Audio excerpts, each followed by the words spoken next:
कोई छोटा बच्चा जन्म लेता है तो जन्म के साथ साथ अपने बहुत सारे अधिकार लेकर पैदा होता है। क्या आपको पता है कि हमें कोई भी हमारी जाति, हमारे धर्म, हमारे लिंग, हमारे वंश के आधार पर हमारे साथ भेदभाव नहीं कर सकता? क्या हमको पता है, क्या आपको पता है कि क्या कोई भी हमें अस्पृश्यता यानी अनटचेबिलिटी के आधार पर हमसे भेदभाव नहीं रख सकता? हमको पता होना चाहिए कि हमारे पास सोने का भी अधिकार है। हमको ये पता भी होना चाहिए कि छोटे बच्चों से जबरन काम नहीं कराना चाहिए। हमको ये भी पता होना चाहिए कि हमें धर्म के लिए भी सुरक्षा प्रदान है। तो ये किस वजह से इतनी सारी चीज, इतनी सारी गारंटी, इतनी सारी प्रोटेक्शन हमें मिली हुई है? तो वो सिर्फ एक वजह से, जिसका नाम है हमारा मूल अधिकार। मूल अधिकार के बारे में हमने पिछली वीडियो में बहुत कुछ पढ़ा था कि कहाँ से लिए गए हैं, कितने हैं, किस भाग में आते हैं। तो थोड़ा सा रिकैप कर लेते हैं। मूल अधिकार हमारे भाग 3 में आते हैं संविधान के, जो कि 22 भाग है हमारे संविधान में। उसमें से भाग 3 जो है हमारा मूल अधिकार को रिप्रेजेंट करता है, जिसके जो अनुच्छेद हैं वो 12 से लेकर 35 तक है। मूल अधिकार जो प्रेरित हैं वो अमेरिका के बिल ऑफ राइट से प्रेरित हैं। तो अब ये जो हमारे 12 से लेकर 35 तक के जो जितने भी हमारे मूल अधिकार हैं, इनको हम डिटेल में पढ़ेंगे। तो बात करते हैं सबसे पहले आर्टिकल 12 की। तो आर्टिकल 12 क्या कहता है? आर्टिकल 12 कहता है राज्य की परिभाषा के बारे में, यानी कि राज्य क्या है, हम किस चीज को राज्य बोल सकते हैं। क्या कोई एक स्पेशल राज्य है कोई? जैसे सपोज करो ये उत्तर प्रदेश है तो उत्तर प्रदेश ही एक राज्य है। क्या उत्तराखंड है यही एक राज्य है? यानी कि एक छोटी या बड़ी सीमा के अंतर्गत एक स्पेसिफिक नेम दे दिया राज्य के यही राज्य है? नहीं, इससे बहुत सारी चीजें हैं जिन्हें हम राज्य बोल सकते हैं। वो क्या चीजें, वो आइए मैं आपको बताता हूँ क्या है। आर्टिकल 12 हमें यही बताता है कि राज्य की परिभाषा क्या है, राज्य सबको परिभाषित करता है। तो आइए बात करते हैं आर्टिकल 12 का। 12 में ये 3-4 तरह से बताता है। 12 का 3 कहता है, भाग 3 में है 12 के कि राज्य की परिभाषा यानी कार्यकारी एवं विधायी अंगों को संघीय सरकार में क्रियान्वित करने वाली सरकार। यानी कि एक ऐसी सरकार भी राज्य हो सकती है जो कार्यकारी विधायी अंगों को संघीय सरकार में क्रियान्वित करती हो। ये भी क्या है हमारी? ये भी हमारी राज्य की परिभाषा में आती है। दूसरा है राज्य सरकार के विधायी अंगों को प्रभावी करने वाली सरकार और राज्य विधानमंडल। यानी कि जो हमारे राज्य सरकार के विधायी अंग हैं उनको प्रभावी करने वाली सरकार और राज्य विधानमंडल, ये भी हमारी राज्य की परिभाषा में आ रहे हैं आर्टिकल 12 के अकॉर्डिंग। आगे सभी स्थानीय निकाय, यानी कि जितने भी हमारी स्थानीय निकाय हैं ये भी हमारी राज्य की परिभाषा है। जैसे नगर पालिका, पंचायत, जिला, वार्ड, सुधार न्यास, ये सभी क्या हैं? ये भी हमारी किस में आ सकती हैं? ये भी हमारी राज्य की परिभाषा को रिप्रेजेंट करती हैं आर्टिकल 12 के अनुसार। बात करते हैं आगे अन्य सभी निकाय अर्थात वैधानिक, जो कि संवैधानिक हो या गैर संवैधानिक प्राधिकरण, जैसे LIC, ONGC, सेल आदि, ये भी क्या है हमारी? ये भी राज्य की परिभाषा देते हैं। यानी कि आर्टिकल 12 हमें ये बताता है कि राज्य क्या है। एक ऐसी निकाय भी राज्य हो सकती है सुप्रीम कोर्ट के अनुसार कि जो सरकार के अंडर में काम करती हो या सरकार के लिए काम करती हो, या जिस भी कोई कंपनी हो सकती है, वो कोई फर्म हो सकती है, कुछ भी जिसमें सरकार का अधिकार है, जो सरकार के अधीन काम कर रखी है, वो राज्य को रिप्रेजेंट करती है। अगर ये जो राज्य हैं जिनके बारे में मैंने बताया, अगर ये ऐसे कार्य करते हैं जिससे हमारे मूल अधिकारों का हनन होता हो, तो हम इनके लिए भी शिकायत कर सकते हैं। और शिकायत कहाँ कर सकते हैं? वो अपने सुप्रीम कोर्ट में जा सकते हैं। यानी कि इस तरह से राज्य को परिभाषित किया गया है। इसमें शामिल इकाई के कार्य को अदालत में तब चुनौती दी जा सकती है जब मूल अधिकारों का हनन हो। यानी कि अगर ये राज्य की परिभाषाएं जितनी बताई हैं, अगर ये भी हमारे मूल अधिकारों को हनन करते हैं, तो हम इनके लिए भी सुप्रीम कोर्ट का दरवाजा खटखटा सकते हैं। तो राज्य की परिभाषा पढ़ ली। अब पढ़ते हैं हम क्या आर्टिकल 13 यानी अनुच्छेद 13। अनुच्छेद 13 कहता है जो भी असंगति, कोई ऐसी विधि बनाती जो असंगत पाई जा रही हो मूल अधिकार, यानी कि कोई भी ऐसी विधि बनाई जो भी असंगत हो हमारे संविधान के अकॉर्डिंग, तो उन्हें सबको हम शून्य मान लेते हैं। यानी कि मूल अधिकारों से असंगत या उनके अल्पीकरण करने वाली विधियां शून्य होंगी। ये न्यायिक समीक्षा के योग्य हैं। यानी कि जो भी विधि या निकाय जो भी हमारे मूल ढांचे को प्रभावित करता हो, संविधान को प्रभावित करता हो, वो सारी की सारी न्यायिक समीक्षा के योग्य होती है और वो क्या मान ली जाएंगी? शून्य मान ली जाएंगी। मूल ढांचा क्या होता है? मूल ढांचा होता है हमारा लोकतंत्र, धर्मनिरपेक्ष संज्ञा ढांचा, न्यायिक समीक्षा। ये को अगर ये हमारे मूल ढांचे, अगर इन चीजों को नष्ट करने वाली कोई विधियां बनती हैं तो वो शून्य हो जाएंगी। और ये शक्ति आर्टिकल 32 तो सुप्रीम कोर्ट को देता है, और आर्टिकल 226 हाई कोर्ट को देता है कि वो उन सबको शून्य कर सकता है और उनके जुडिशियल रिव्यू यानी कि न्यायिक समीक्षा कर सकता है। ठीक है, जो किसी विधि को मूल अधिकारों के उल्लंघन होने के आधार पर गैर संवैधानिक या अवैध घोषित कर सकते हैं। सुप्रीम कोर्ट आर्टिकल 32 से, हाई कोर्ट आर्टिकल 226 से करता है। ठीक है, इसके लिए एक छोटा सा हम एग्जाम्पल ले लेते हैं। वैसे मैं तुम्हें एक बात बता दूं एग्जाम्पल से पहले कि ये जो संविधान संशोधन है हमारा 368 से होता है आर्टिकल से, ये कोई विधि नहीं है। संविधान संशोधन कोई विधि नहीं है, इसलिए इसे चुनौती नहीं दी जा सकती है। ठीक है, पहले की बात थी। लेकिन एक केस आता है केशवानंदन भारती बनाम केरल राज्य केस 1973 में। ठीक है, इसमें क्या हुआ, इसमें कहा गया कि जो हमारे मूल अधिकार हैं उनके हनन के आधार पर जो हमारे संविधान संशोधन है उन्हें चुनौती दी जा सकती है। पहले क्या था कि संविधान संशोधन को चुनौती नहीं दी, ये विधि नहीं इसलिए इन्हें चुनौती नहीं दी जा सकती।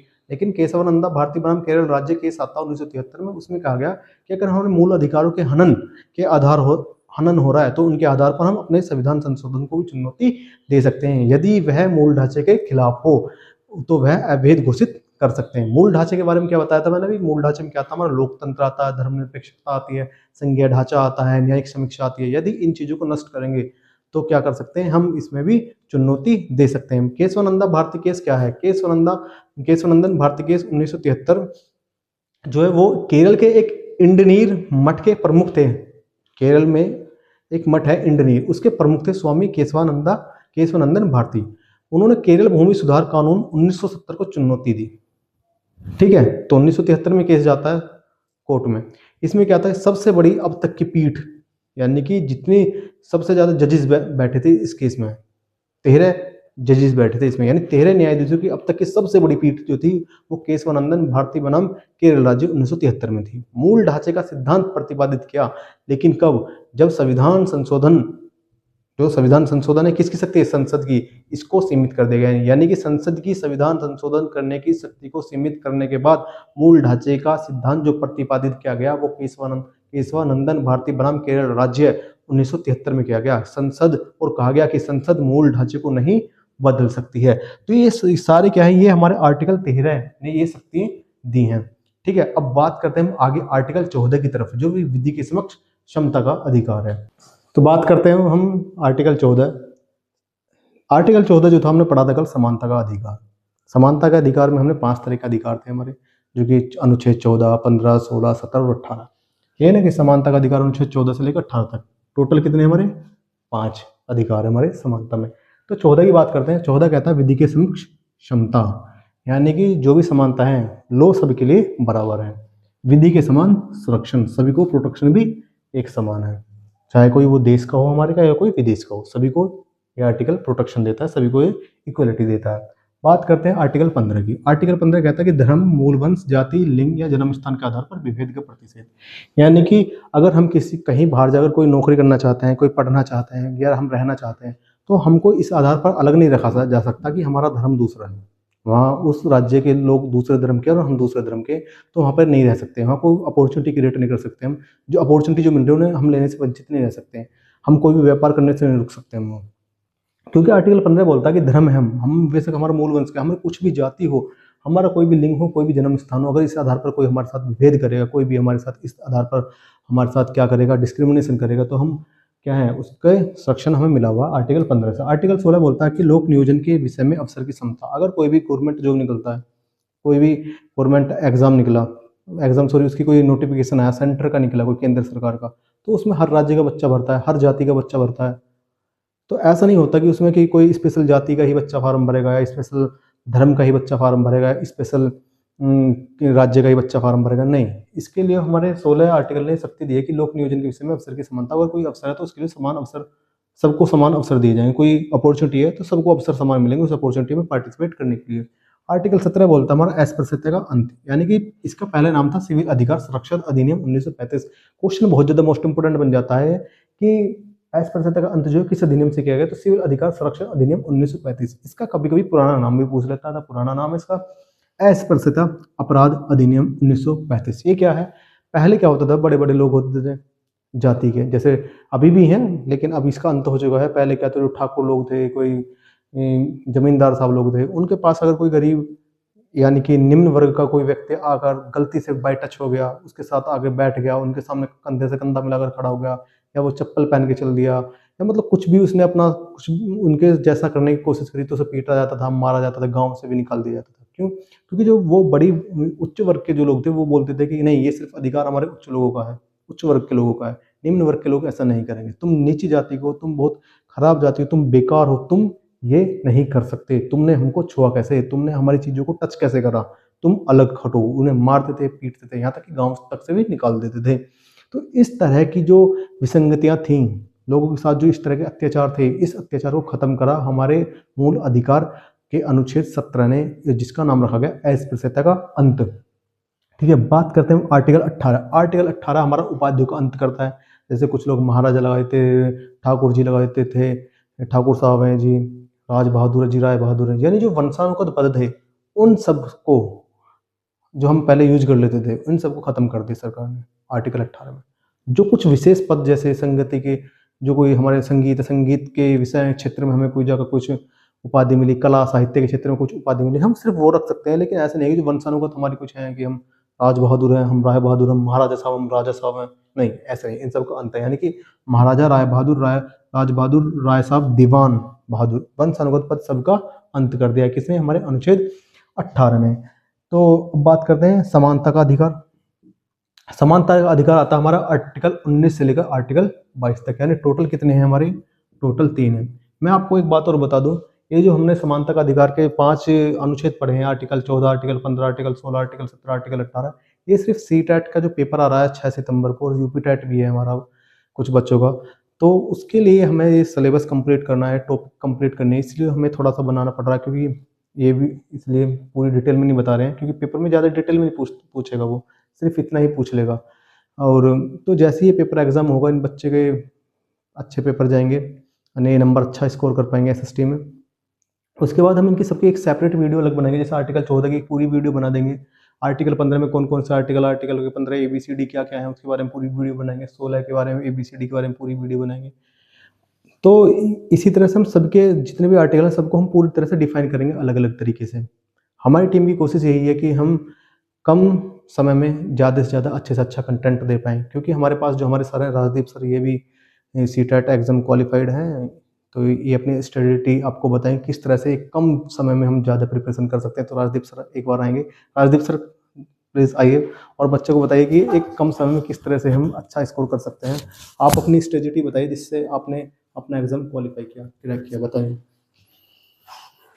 हेलो प्यारे साथियों, तो मैं जो अभी आपका फरवरी में हुआ था CTET, उसमें क्वालिफाई हो चुका हूँ CTET पेपर 2, क्योंकि बीएड वालों के लिए CTET पेपर 1 नहीं है। तो आपको क्या है, क्योंकि CTET और UPTET की स्ट्रेटजी अलग अलग होती है। UPTET में पॉइंट टू पॉइंट पूछा जाता है और CTET में जो है CDP ज़्यादा आती है और सब्जेक्ट कम पूछा जाता है। लगभग आप देख सकते हो SST है, तो अगर SST 60 नंबर का आ रहा है तो लगभग 25 से 30 नंबर जो है चैप्टर के CDP बेस्ड आते हैं SST की, और बाकी के 30 नंबर जो है टू द पॉइंट आते हैं। तो हमें जो अगर अपना SST में ही अच्छा स्कोर करना पड़ता है, क्योंकि वो 60 नंबर का आता है। उसके बाद में लैंग्वेज फर्स्ट सब्जेक्ट जो होता है, चाहे आपका वो हिंदी हो या इंग्लिश हो, तो उसमें भी अच्छा स्कोर करना पड़ेगा।